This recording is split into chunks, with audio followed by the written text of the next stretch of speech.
सिक्के पे सिक्का ये है इक्का, सिक्के पे सिक्का ये है इक्का।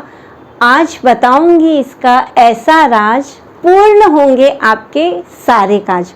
नमस्कार, मैं डॉक्टर सपना अग्रवाल अपने चैनल में आप सभी का स्वागत करती हूँ। आज जो मैं बताने वाली हूँ वो है सिक्के का तीसरा पहलू। इसके दो पहलू के बारे में तो आप सभी ने सुना ही होगा, वो मुझे बताने की आवश्यकता नहीं, परंतु इसका एक तीसरा पहलू भी होता है। ठीक उसी तरीके से जैसे सच और झूठ के बीच की बिल्कुल पतली सी दीवार, उसी तरीके से सिक्के का ये तीसरा पहलू होता है जो हमारी आंखों से छिपा हुआ होता है। अब प्रश्न उठता है कि ये तीसरा पहलू हमारे जीवन में क्या महत्व रखता है। तो दोस्तों देखिए, जब कभी हम किसी समस्या में इतनी ज़्यादा फंस जाते हैं और उलझ जाते हैं और किसी भी निष्कर्ष पे हम पहुंच नहीं पाते हैं, तब हमें हमारे मन को स्थिर करके और एकाग्रचित होके नए सिरे से सोचना चाहिए। तो ज़रूर ही हम किसी ऐसे पहलू पे पहुंचेंगे और हमारी समस्या का समाधान करेंगे। क्योंकि आप यकीन मानिए, और ये 100% सच है कि जो भी समस्या आई है उसका समाधान अवश्य होता है। बस उसे दूर करने की क्षमता हमें अपने आप में रखनी होगी। अपनी इस बात को और अच्छे से समझाने के लिए मैं एक बहुत अच्छी कहानी प्रस्तुत करती हूँ। महाभारत का युद्ध चल रहा था और कौरवों की तरफ से उसके सेनापति बन चुके थे गुरु द्रोणाचार्य। अब धर्म की विजय के लिए गुरु द्रोणाचार्य को परास्त करना बहुत आवश्यक हो गया था, परंतु पृथ्वी पे कोई ऐसा व्यक्ति नहीं था जो उन्हें परास्त कर सके।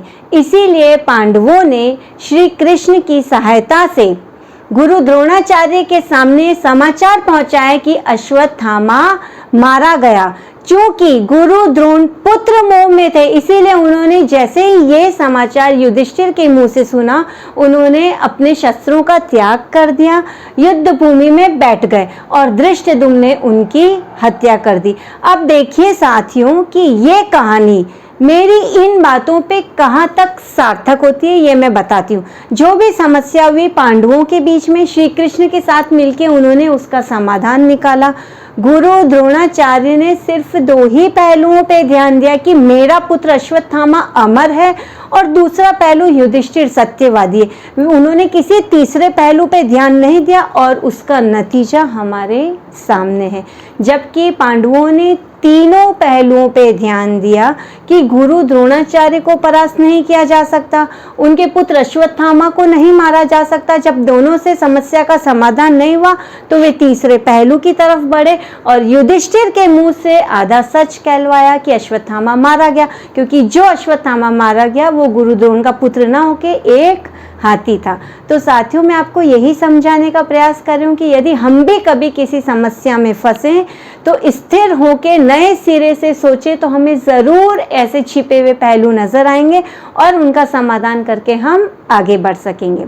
यदि आपको मेरी बातें सही लगती हैं तो प्लीज़ मेरे चैनल को लाइक, सब्सक्राइब और शेयर कीजिए। जल्द ही नई, अच्छी और रोचक बातों को लेके आपके सामने प्रस्तुत होंगी। तब तक के लिए धन्यवाद।